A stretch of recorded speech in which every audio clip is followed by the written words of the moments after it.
In the year 1592, Robert Greene published a pamphlet from the grave which included the phrase Johannes Factotum, which roughly translates to Johnny Do-It-All. The person he was attempting to lampoon with this sick bird was actor-turned-playwright William Shakespeare. Johnny Do-It-All eventually transformed into the familiar figure of speech, Jack of all trades, master of none. 429 years later, Robert Greene is a footnote in the list of Elizabethan drama kids, while Shakespeare stands as a giant, silhouetted over history's foggy landscape. Who's the Johannes Factotum now, hey, Robert? Today I'm going to show you how to be just like Shakespeare, the original Jack of all trades. I'm a pretty mad guy. But first, did you know the phrase Jack of all trades, master of none is incomplete? The original phrase is, a jack of all trades and a master of none is oftentimes better than a master of one. Interesting. Although there is no evidence that the additional couplet exists in literature before the 21st century, it's important for a self-proclaimed jack of all trades to believe this fact and insert it into conversation at all available points, to convince others of the legitimacy of your floundering, and so you don't feel like your life has been a total waste thus far. Now you know what it means to be a jack of all trades, let's get into it. Step 1. Be eclectic and confident. From a young age, be interested and ambitious in more areas of life than it's possible to achieve success in a single lifetime. Despite this obvious fact, proclaim loudly and often that you'll be successful in all of your chosen interests. Ooh, I've got many big plans. I'm going to be very successful in this. This paves the way for people to believe that you might pull off an extraordinary life of incomparable success, and allows the perception of competence to flourish as you slowly become less certain of yourself and career choices. Step 2. Scant and skilled. Back up your large claims of future success by developing rudimentary skills across many facets of life. Be careful not to gain too much knowledge in any given practice, as you risk becoming the antithetical master of one. Oh, we don't want that. Here are some ideas for fields of interest that you might wish to become scantily skilled in. Skateboarding. Learn a kickflip. Pop the skateboard down at the tail end with your foot while brushing your other foot along the outside edge of the board. Got it? Good. You have now learned all that you need to know about skateboarding. Resist pushing yourself further and learning new tricks. The time-efficient jack of all trades demonstrates a sliver of competence and leaves the rest to imagination. Oh, he's pretty good, isn't he? Visual art. Work with cheap but respectable materials, such as Faber-Castell pencils and printer paper. Use your unfocused imagination and begin to doodle around with no particular vision in mind. When you get bored, call your artwork done and categorize it in that most forgiving basket of artistic practice, abstract art. Show it to as many people as possible with an air of non-attachment to your own work. If people ask what it means or what the picture is of, put it away quickly and scold them for not understanding your genius. It's subjective.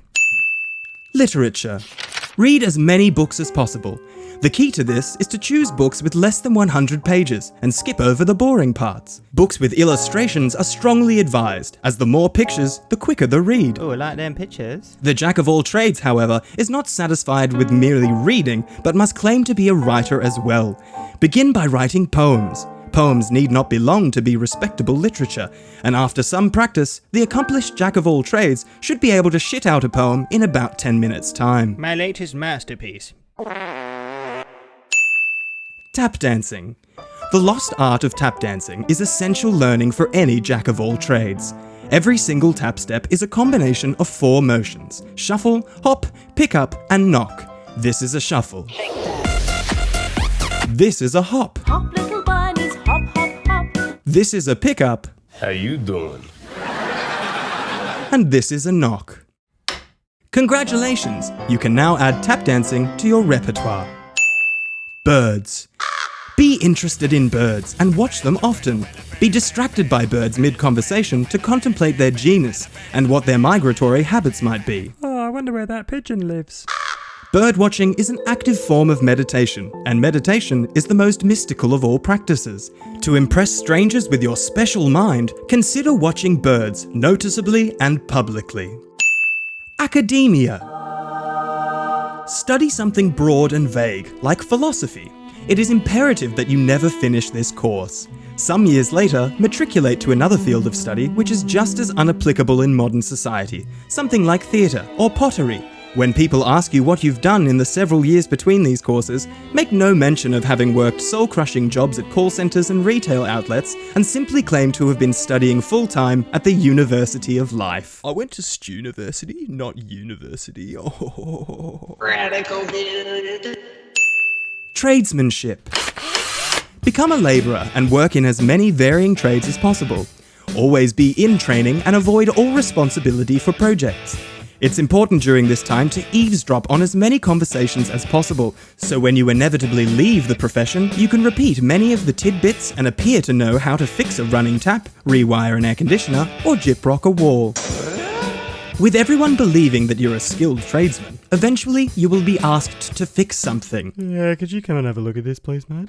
Always inspect the item with a contemplative face, and while you should not attempt to actually fix it, jiggle some tools around and repeat construction-adjacent words, like wingnut, beveled head, and joisting. Check out the joystick on this beveled wingnut. Musicianship.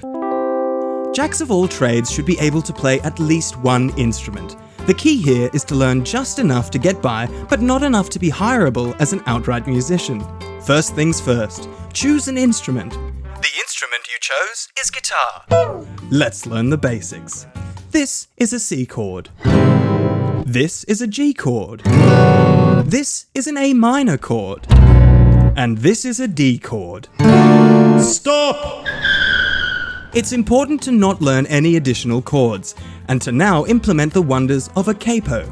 Place the capo on any of the guitar frets. You can now use the 4 chords you have learnt to adequately recreate any song in any key.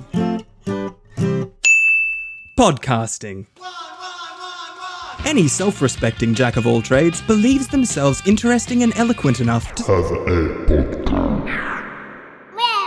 The final step, living your truth. Now that you have your far-reaching skill set, be sure to spread yourself so thin that you barely achieve anything of note.